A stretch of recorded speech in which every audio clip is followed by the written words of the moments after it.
Good afternoon, friends. Thursday afternoon in Asheville. And again, we always at this time of week are feeling like this sense of anticipation about worship. We get together and we see where the musicians are taking us, and we talk about the scripture and the participation in worship, and just come out of it with a sense, okay, we're going to be doing something significant as we gather on Sunday. My scripture is one I'm very interested in.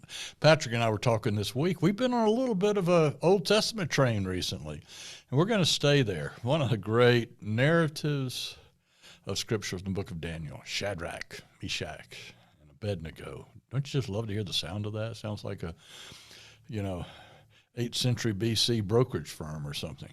It's just, I can just see the shingles hanging there. But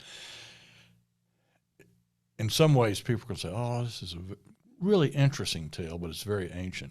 I would contend that it's not ancient in its relevancy.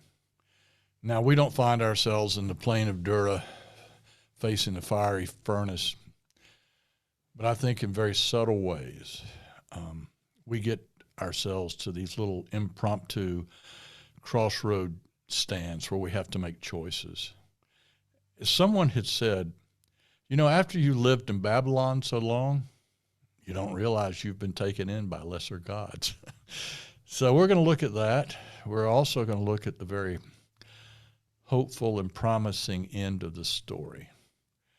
There's actually some very rich theology in this narrative. 3 little words, but if not, if we're not delivered, we're still going to take the stand and be who we're called to be. And I'm looking forward to preaching it. I've had a really good time this week.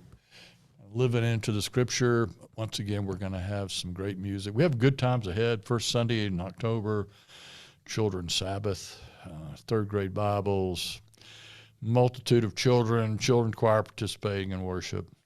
Just stay with us, and I will look forward to being with all of you this Sunday.